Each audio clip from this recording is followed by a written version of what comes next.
के समय में इलेक्ट्रिसिटी यानी बिजली इतनी ज्यादा जरूरी हो गई है कि इसके बिना हमारा कोई भी काम नहीं होने वाला है, क्योंकि हम जंगल में तो रहते नहीं है जहां हम सभी प्राकृतिक चीजों से अपनी जिंदगी जी लेंगे।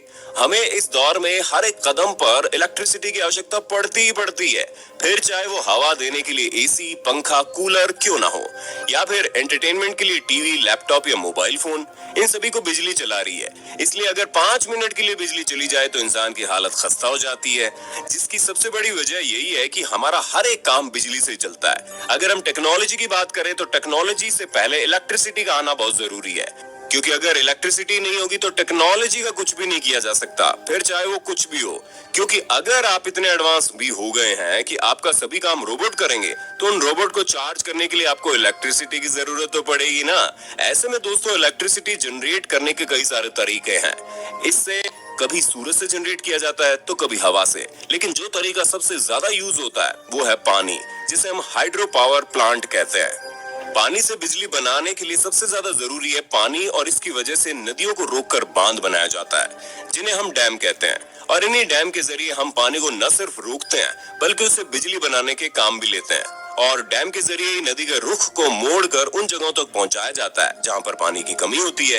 यानी कि सबसे पहले तो आप ये बात अच्छे से समझ लो कि पानी से बिजली बनाने में सबसे अहम भूमिका डैम ही निभाता है, जहां वो पानी के फ्लो को और ज्यादा तेज करके बिजली बनाने में सहायता करता है। डैम के अंदर मोटर की तरह दिखाई देने वाले टरबाइन और जनरेटर लगे रहते हैं, और फिर पानी के फ्लोर को धीरे धीरे आगे की तरफ छोड़ा जाता है, जिस वजह से पानी बहता हुआ टरबाइन तक पहुंचता है, और इसी बहाव की वजह से टरबाइन घूमता है।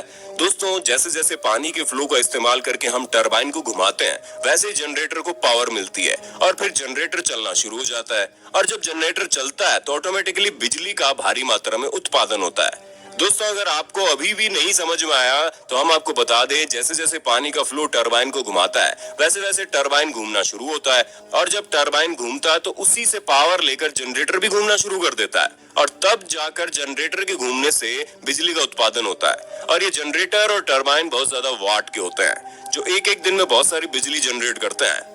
हालांकि दोस्तों, आप लोगों ने छोटे जनरेटर भी देखे होंगे जो केरोसिन ऑयल की मदद से चलते हैं और बिजली का उत्पादन करते हैं। इसी तरह अगर हम विंड एनर्जी से इलेक्ट्रिकल एनर्जी का कन्वर्जन जाने तो दोस्तों हम आपको बता दें, विंड एनर्जी में भी बड़े बड़े टरबाइन लगे रहते हैं, जिनकी मदद से उन टरबाइन में लगे पंखों को हवा के सहारे घूमने पर पावर जनरेट होती है, और वही पावर जनरेटर में आ जाती है, जिसके बाद जनरेटर बिजली का उत्पादन करता है। और दोस्तों, इसी तरह जब कोई एनर्जी जनरेटर में जाती है तो जनरेटर इसे इलेक्ट्रिसिटी में कन्वर्ट कर देता है, जिसके कारण हम बिजली का आनंद उठा पाते हैं। हालांकि इन सभी में सबसे ज्यादा लोकप्रिय हाइड्रोक्लोरिक पावर प्लांट है, जिसकी मदद से हम ज्यादा से ज्यादा बिजली का उत्पादन कर पाते हैं।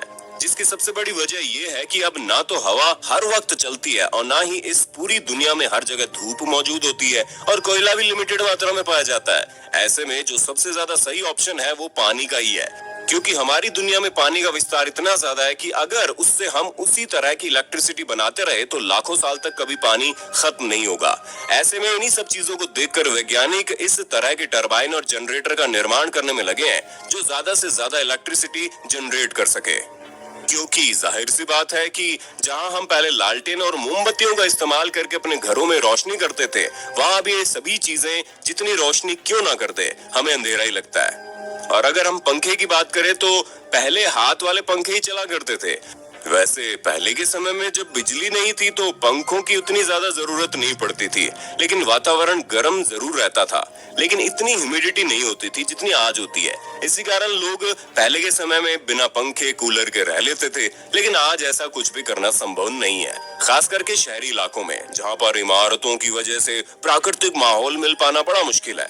और इसी वजह से बिजली का निर्माण होना भी बहुत जरूरी है, वरना बिना बिजली के आप खुद ही सोचिए क्या क्या हो जाएगा। बाकी दोस्तों, अब वक्त है आपसे अलविदा लेने का। आपको हमारी वीडियो कैसी लगी हमें कमेंट करके बताइए।